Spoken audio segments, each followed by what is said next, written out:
Hello students, how are you all. तो students, आज हम कंटिन्यू करते हैं हमारे टॉपिक को फोर फीचर ऑफ शेयर्स, जो कि लास्ट लेक्चर में हमने आपको करवाया था forfeiture of share issued at par. आज हम इस forfeiture of issue at premium के टॉपिक को फिनिश करेंगे। तो सबसे पहले स्टूडेंट्स बता दूं, फोर फीचर जो शेयर्स है वो दो टाइप के केसेस हो सकते हैं। When share were issued at par, अगर हमारा ओरिजिनली शेयर इशूड है पार पे, और when share were issued at premium.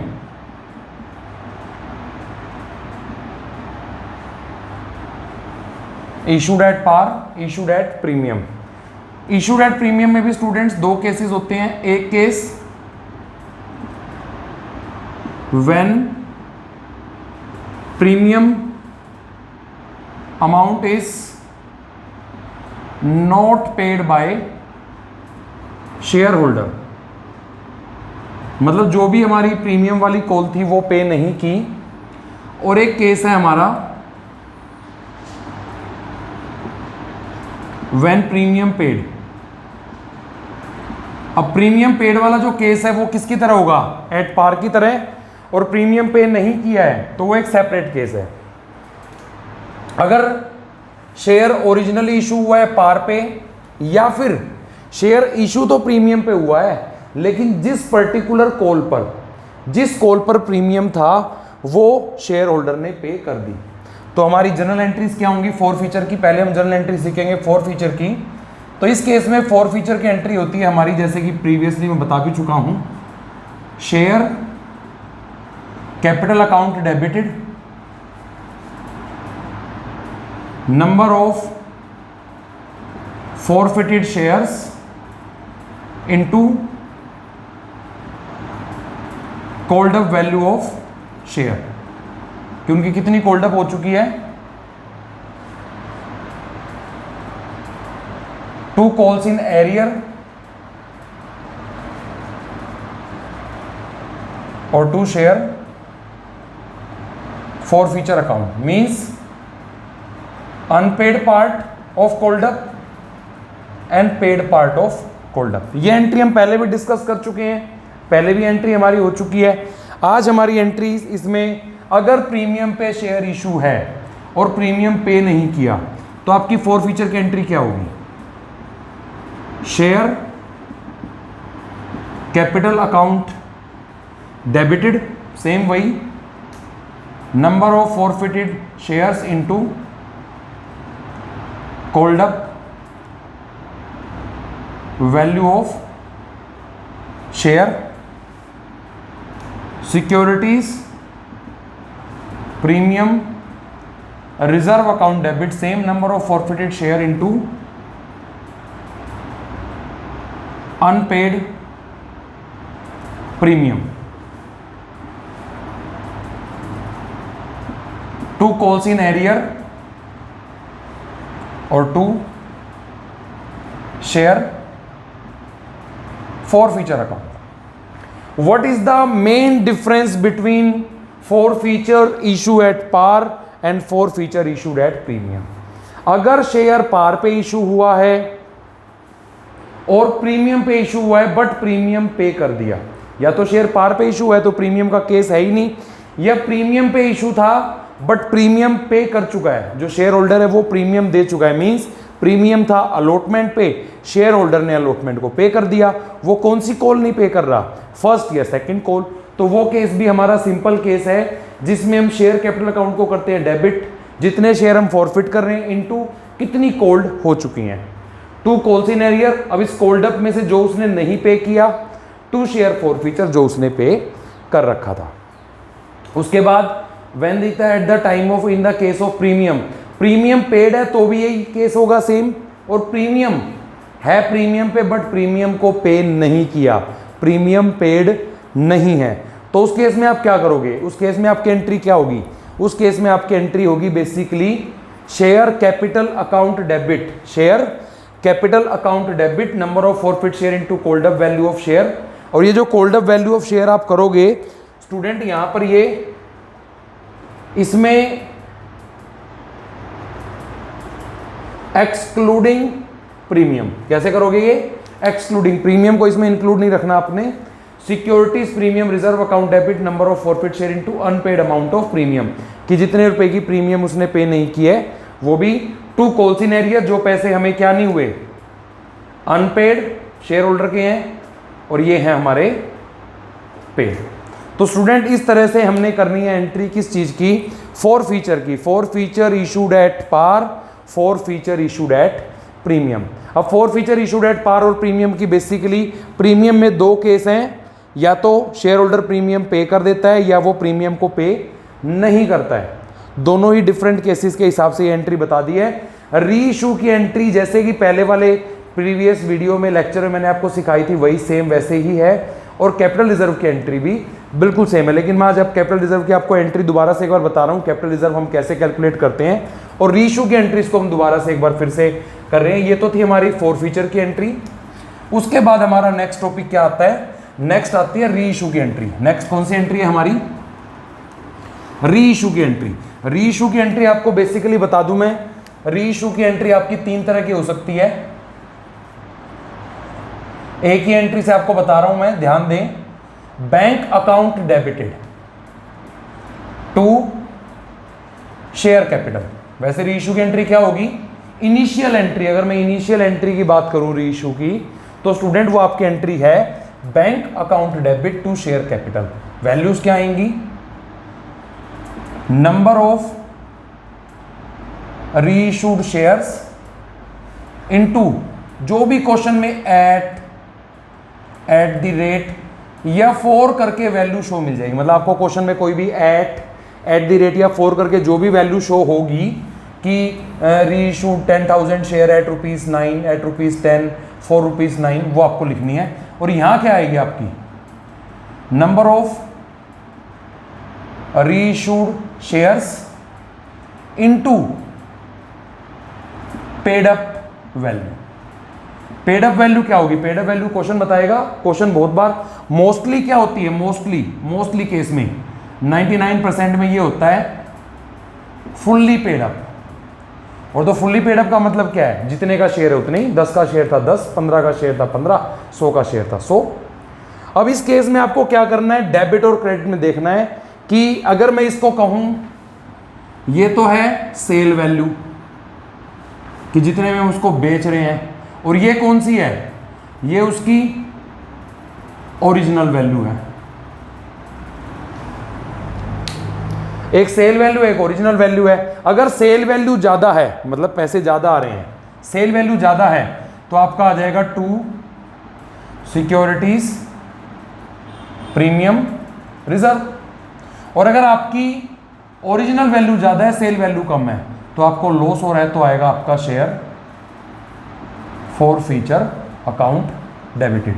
लेकिन इन दोनों में से आएगा सिर्फ क्या? एक। क्योंकि 2-3 केस बन सकते हैं। या तो हम 10 रुपए के शेयर को 10 में री इशू कर रहे हैं, तो हमें कोई लॉस हो रहा है ना कोई फायदा हो रहा है, तो सेल वैल्यू और ओरिजिनल वैल्यू दोनों सेम रहेंगी। एंट्री हो जाएगी bank account debit to share capital.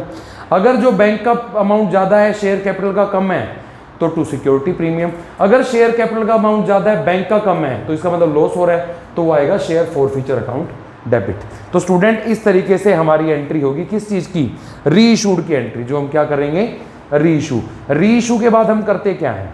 री इशू के बाद जो भी जितने शेयर्स री इशूड हो चुके हैं, उन शेयर्स का balance share for feature amount, जो शेयर री इशूड हो चुके हैं उन शेयर्स का balance share for feature amount हम ट्रांसफर करते हैं। कहां पर? कैपिटल रिजर्व में। हम कहां ट्रांसफर करते हैं उसको? कैपिटल रिजर्व में। तो कैपिटल रिजर्व कैसे कैलकुलेट होगा उसको सीखते हैं हम नेक्स्ट। ये एंट्री थी हमारी री इशू को लेकर। री इशू के बाद फिर हमारी बात आती है नेक्स्ट किस चीज की? उसके बाद हमारा आता है टॉपिक कैपिटल रिजर्व का। किसका टॉपिक आता है? कैपिटल रिजर्व का, जिसकी जनरल एंट्री होती है हमारी सिंपल शेयर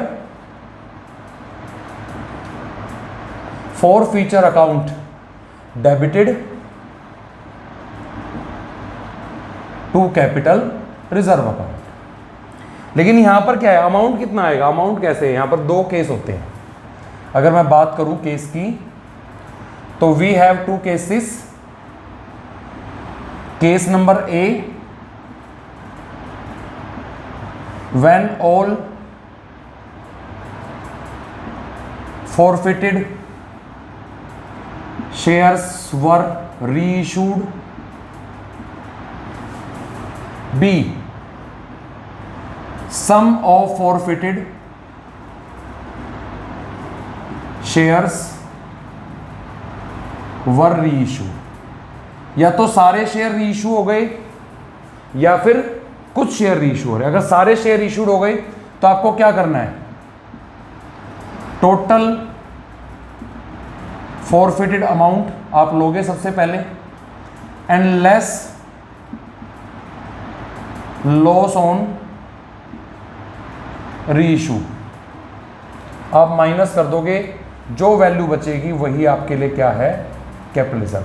अगर आपके सभी शेयर रीइशू हो रहे हैं, आपके क्या हो रहे हैं, सभी शेयर अगर रीइशू हो रहे हैं, तो उस केस में जितना भी पैसा आपने फॉरफिट किया था टोटल माइनस कर दो. अगर कोई लॉस उसको रीइशू करने पे कोई लॉस हो रहा है तो उसे आप माइनस कर दो. जो भी वैल्यू बचेगी वो कैपिटल रिजर्व की ही बचेगी. But when some of forfeited share were reissued, तो आपको सबसे पहले एक फॉर्मूला लगाना है. कौन सा,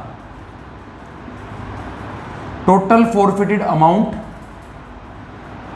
अपॉन में टोटल फॉरफिटेड शेयर्स. यह फॉरफिटेड के लिए है, आप ध्यान रखें इस चीज का, into reissued shares. Total forfeit amount, जितना पैसा फॉरफिट किया, अपॉन में total forfeited share into reissued shares. इससे वैल्यू करके एक अमाउंट आएगा आपका, उसमें से आपको करना है लेस लॉस या डिस्काउंट ऑन रीइशू. उसे आप माइनस कर दीजिए. इस वैल्यू में से ये माइनस करके जो बचेगा दैट इज कैपिटल रिजर्व. एक स्टेप बढ़ जाता है इसमें, तो डायरेक्ट टोटल फॉरफिट अमाउंट, अगर सारे शेयर रीइशू हो रहे हैं तो टोटल फॉरफिट अमाउंट में से लॉस को माइनस कर दो, लॉस, या इसको हम किस नाम से भी जानते हैं, डिस्काउंट. और अगर आपके सारे फॉरफिटेड शेयर रीइशू नहीं हो रहे हैं तो आपको क्या करना है, टोटल फॉरफिट अमाउंट लेना है. मैं यहां पे लिख देता हूं पूरा, टोटल फॉरफिटेड अमाउंट अपॉन में total forfeited shares into reissued shares. जो भी वैल्यू आएगी उसमें से लॉस या डिस्काउंट माइनस कर दो रीइशू का, जो वैल्यू बचेगी. इन दोनों केसों में ये दोनों ही आपके क्या हैं, अमाउंट आ जाएगा. आपको कैपिटल रिजर्व का अमाउंट कैसे निकालना है. तो स्टूडेंट इसको एक क्वेश्चन से भी करते हैं. हम एक आपकी बुक का क्वेश्चन मैं करवा रहा हूं आपको प्रीमियम के केस में.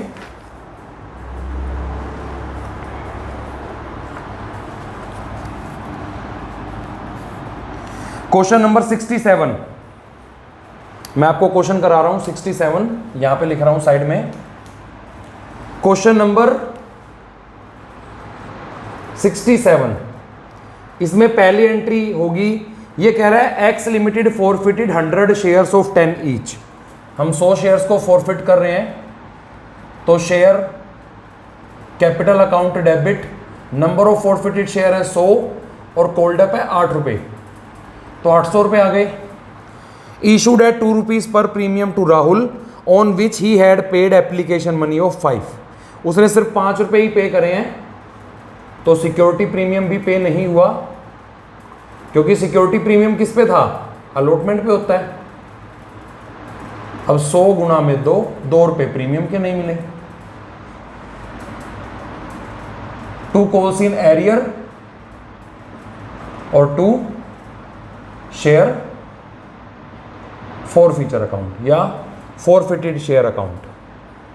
अब फॉरफिट में उसने बता रखा है 5 रुपये पे कर रखे हैं, तो 100 इंटू 5, 5 रुपये के हिसाब से 500 रुपये हमने उसके फॉरफिट किए. अब उसने पे क्या नहीं किया, बता दिया उसने 5 रुपये पे नहीं करे हैं अलॉटमेंट के, जिस पे प्रीमियम भी था, तो उसके हिसाब से आ गए हमारे 100 गुना में 5, 500. अब इसके बाद इसमें से क्या कह रहा है फर्दरली वो कह रहा है, और एक मैंने आपको बताया था रीइशू की एंट्री आपको क्या लिख लेनी है, bank account debit to share capital, ये तो आएगी एंट्री। अब इसमें देखते हैं, वो बोल रहा है इसमें से out of these 70 share were issued, कितने शेयर इशू हो रहे हैं? 70। अब देखते हैं पेडअप कोल्डअप कितना है। संजय को एज 8 कोल्डअप 4 रुपीज 7, 4 रुपीज 7 7 रुपए में बेच रहे हैं 8 रुपए का मानकर, तो हमें लॉस कितना हो रहा है? लॉस हो रहा है, वो कहां से पूरा करेंगे हम? Share forfeiture account debit 700 गुना में 1, 70 रुपीज।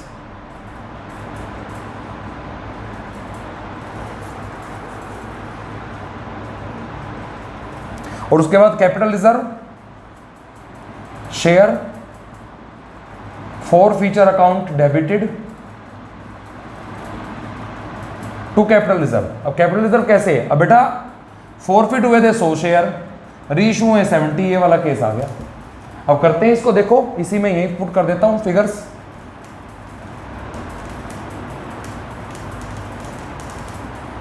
टोटल अमाउंट फॉरफिट हुआ था 500 रुपए, टोटल शेयर फॉरफिट थे 100, रीइशू हुए हैं 70।